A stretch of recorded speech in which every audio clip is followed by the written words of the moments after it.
80 दशक के उत्तरार्ध में यानी लेट 80s में जब ये आवाज टेलीविजन पे गूंजती थी, उससे पहले ही सिर्फ हमारे भारत में ही नहीं बल्कि और अन्य देशों की सड़कों में भी सुनसानी छा जाती थी। Hi guys, welcome to my YouTube channel Wanderlust with प्रकाश।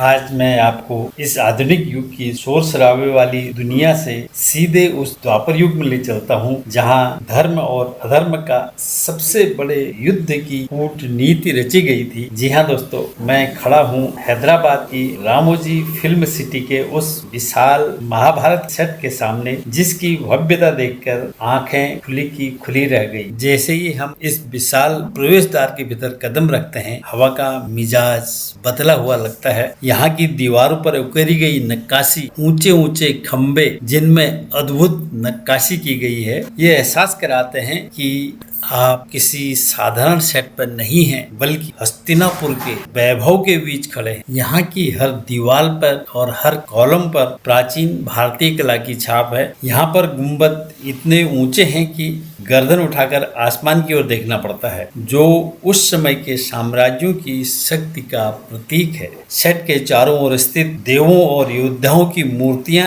इतनी जीवंत हैं कि लगता है कि ये हमें ही देख रही हैं। ये राज्यसभा के ऊपरी हिस्से को देख के मुझे अपना वो विशाखापट्टनम में रामा नायडू स्टूडियो का वो हॉल याद आ रहा है कि कैसे एक सिंपल से हॉल को ये लोग कितने शानदार तरीके से, कितने बढ़िया राजमहल में भी बदल सकते हैं। यही वो कला है जो आज के टाइम में सारे अभिनेताओं के लिए रामोजी फिल्म सिटी एक तीर्थ स्थान से कम नहीं है। कि ये सेट सिर्फ महाभारत के लिए ही नहीं बनाया गया था, इसमें कई अन्य मूवी जैसे मगाधीरा, आपने साउथ इंडियन पिक्चर देखी होगी, उसके लिए भी ये सेट बनाया गया था। और इसी तरह के कई अन्य पौराणिक कथाओं के लिए भी इस सेट का यूज किया गया है। ये हालांकि ये सेट B.R. चोपड़ा जी द्वारा निर्मित महाभारत के लिए नहीं बना था, क्योंकि ये उनके द्वारा निर्मित महाभारत 1988 के आसपास बन गई थी और ये सेट जो है 1996 के बाद ही बना हुआ होगा,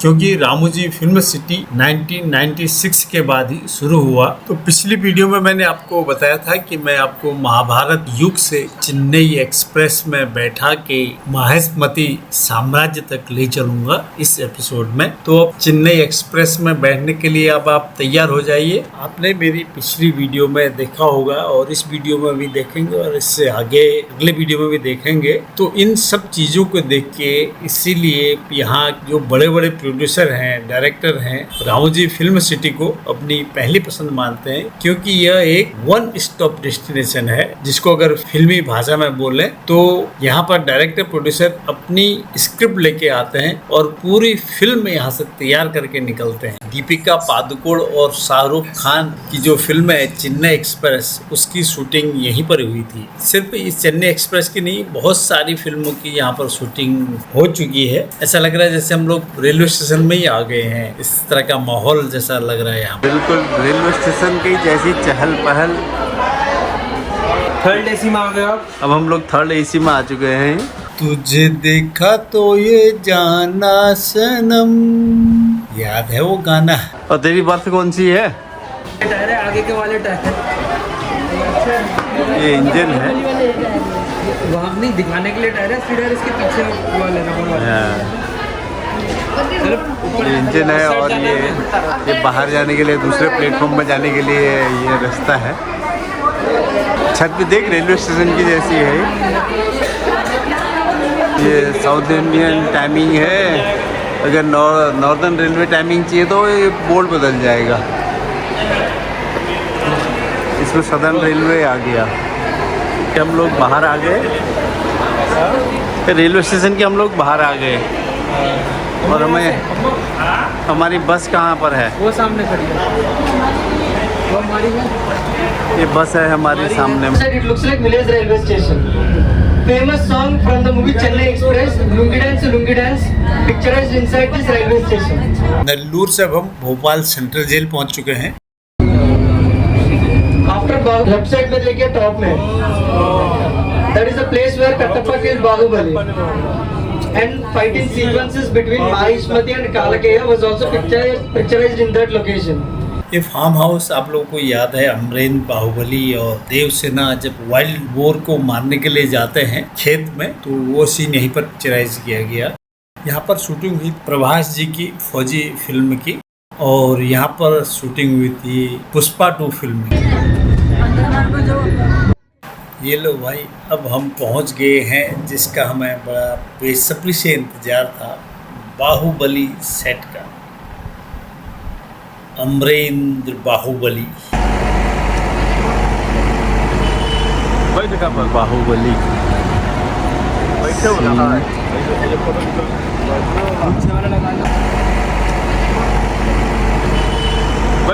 बाहुबली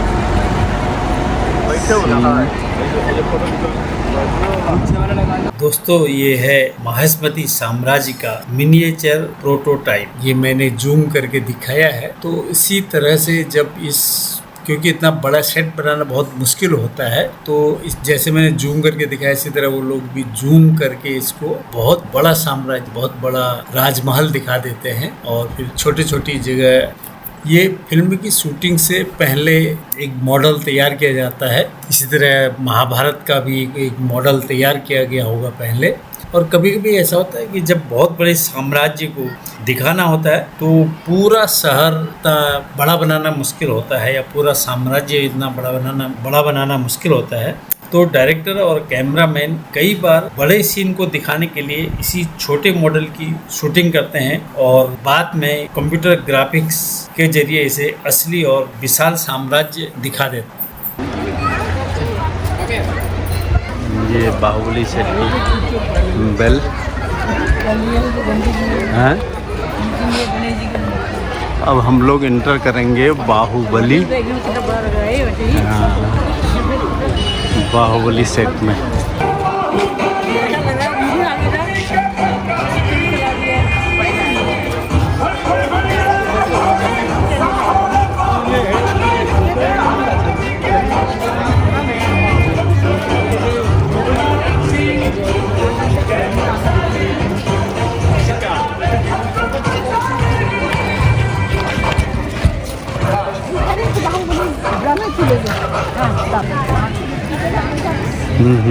कैच करके ऐसा रखा था। हाँ, यहाँ पर नदी बना दी रखी होगी कि ये शिवालय।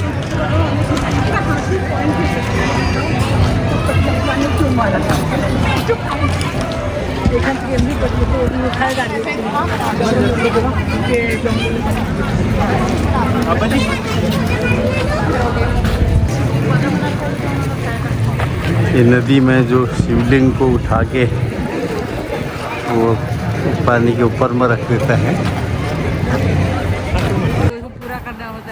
यहीं पर देवसेना को जंजीरों से जकड़ के रखा गया था। यह है महेशमती साम्राज्य का मंदिर।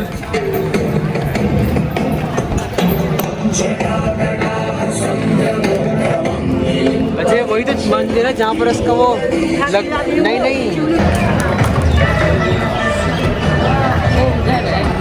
खींच के लाता है ना। सुगावनी जब सर में अग्नि लेके परिक्रमा करते हैं तो उसमें हाथी पागल हो जाता है। नहीं, वो राजमाता का रास्ता न रोके तो बाहुबली ने इसी रथ को खींच के हाथी का रास्ता रोक दिया था। चलो हम भी कोशिश करते हैं इस रथ को खींचने की।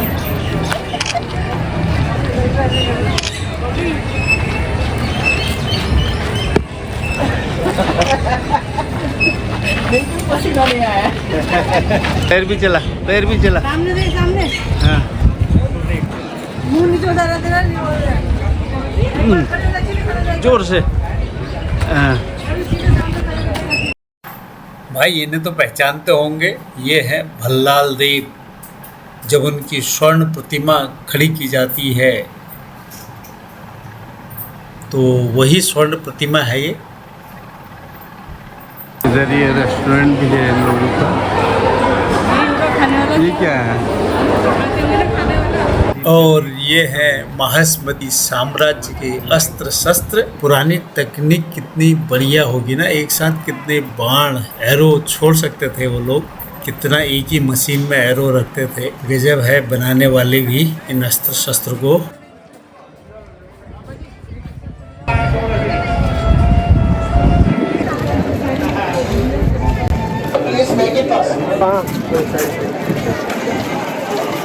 लाल देव का रथ है।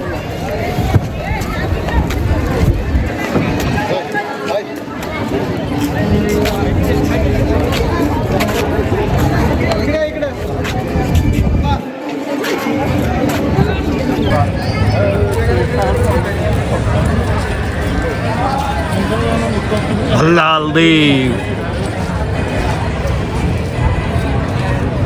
सिंहासन, बासमती का सिंहासन है। चलो सिंहासन में बैठ कर हम भी देखते हैं।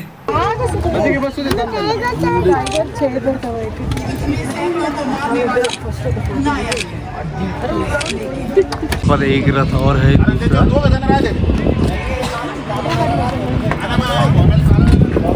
और ये घंटा, जब कोई न्याय की गुहार लगाता था तो इसी घंटे को बजा के वो न्याय मांगते थे। अम्मा यहाँ पर खड़े हो पापा जी, यहाँ पे खड़े हो।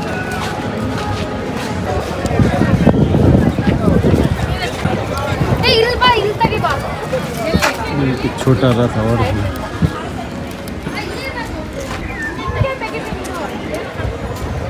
संपूर्ण महास्मती साम्राज्य दिखाना तो बहुत मुश्किल है, तो इसकी एक झलक आप लोगों के लिए भी और मेरी यादगारी के लिए भी कुछ चीजें तो आपके लिए भी छोड़नी पड़ेंगी ताकि आप लोग भी यहाँ पर आके देख सकें।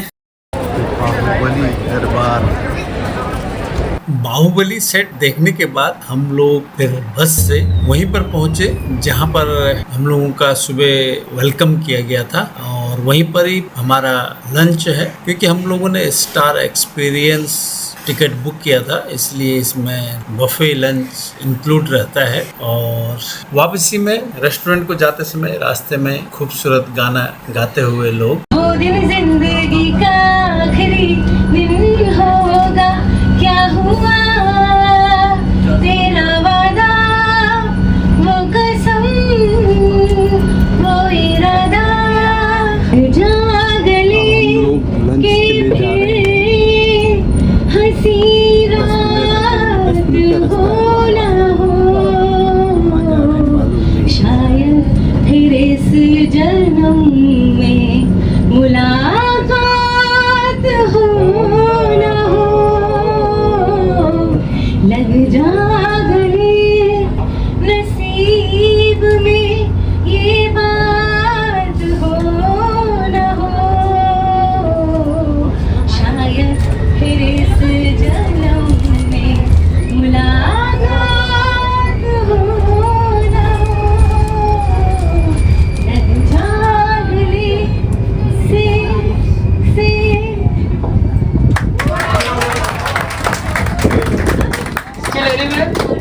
और जैसे आप यहाँ से एंटर करेंगे सुपरस्टार रेस्टोरेंट में, यहाँ पर आपका जो कूपन होगा उसमें से आपको फाड़ के इनको प्रोवाइड करना पड़ेगा यहाँ पे।